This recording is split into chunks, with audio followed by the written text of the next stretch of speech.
நாட்டில் நடக்கிற கொடுமைகளை கண்டு எனக்கு கோவம் வருது. உங்களுக்கு வரலையா? நம்ம பிறந்த இந்த நாட்டுக்கு நல்லது செய்யணும்னா, அந்த எண்ணத்தில் தான் இந்த தேர்தலையே நான் சுயேட்சையாக நிற்கிறேன்.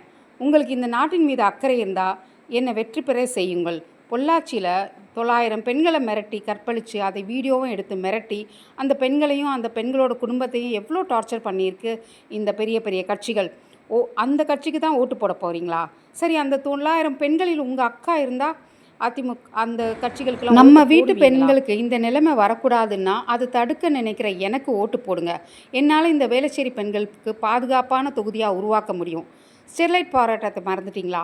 ஆமாம், போன மாதம் தூத்துக்குடியில் ஒரு பொண்ணுக்கு நடந்த கொடூரத்தை மறந்துட்டு நம்ம மறுபடியும் பெரிய கட்சிகளுக்கே ஓட்டு போடுறோம். போன ஆட்சியில் நடந்ததெல்லாம் நினைவு இருக்கா? 12 பேர் சுட்டுத்தள்ளப்பட்டாங்க. நினச்சி பாருங்கள். நாம் வாழ்கிற பகுதியில் காப்பாற்றுறதுக்காக போராட போய் செத்து போயிருக்காங்க. அவங்கள நம்ம குடும்பமாக இருந்தால் திரும்பவும் அந்த பெரிய கட்சிக்கு ஓட்டு போடுவோமா? தமிழ்நாட்டுக்காக போராடுற ஒவ்வொருத்தரையும் நம்ம வீட்டு பிள்ளைகளாக பாருங்கள். நம்ம எல்லாராலையும் போராட முடியாது, ஆனால் சரியான ஆளுக்கு ஓட்டு போட்டு இந்த போராட்டத்தை நிறுத்த முடியும். நீங்கள் நாட்டுக்கு நல்லது செய்யணும்னு நினச்சிங்கன்னா தெருவில் இறங்கி போராடவே வேண்டாம்.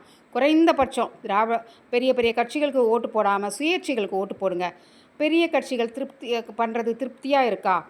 30க்கு மேற்பட்ட லாக்அப் டெத்து, அண்ணா யூனிவர்சிட்டியில் பெண் கற்பழிப்பு, கள்ளச்சாராயம் குடித்து மக்கள் இறந்து போகிறது, எத்தனை செயின் பறிப்பு. மற்ற பெரிய கட்சிகளுக்கு போடுறவங்கள பார்த்து ஒன்று தான் கேட்குறேன். உங்கள் வீட்டு பெண்ணுக்கு ஒரு செயின் போட்டுட்டு தைரியமாக தெருவில் நடந்து போக சொல்ல முடியுமா உங்களால்? முடியாதில்ல. எப்போ யார் செயினை எடுத்துகிட்டு போவாங்கன்னு நம்மளுக்கு தெரியாது. நாடு மாறணும்னு நினைக்கிறவங்க முதல்ல நீங்கள் மாறுங்க. உங்கள் ஓட்டை மாற்றி போட்டால் தான் நாடு மாறுங்கிறத புரிஞ்சுக்கோங்க. நீங்கள் ஓட்டை மாற்றி போடாத வரைக்கும் நாடு மாறவே மாறாது. இது வரைக்கும் எத்தனையோ கட்சிகளுக்கு நம்ம ஓட்டு போட்டிருப்போம். அவங்களும் எவ்வளவோ வாக்குறுதிகளை கொடுத்துருப்பாங்க.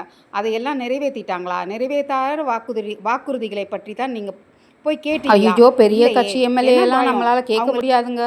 அவங்களெல்லாம் நம்மளால் கிட்ட கூட போய் பார்க்க முடியாது அப்படின்னு தான் சொல்லுவோம். நான் உங்களுக்கான கேள்வி கேட்கவே முடியாது. அதனால் நான் கொடுத்த வாக்குறுதிகளை நான் செய்யலைன்னா இதே ஏரியாவில் தான் என் வீடு இருக்குது. நீங்கள் என்னை எப்போ வேணாலும் பெல் அடித்து கேட்கலாம்.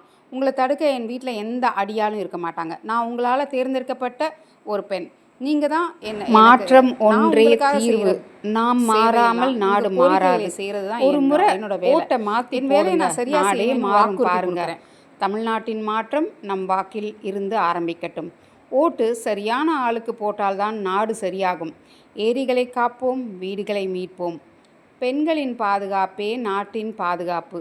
போதைப் பொருட்களை ஒழிப்போம், நம் பிள்ளைகளை காப்போம்.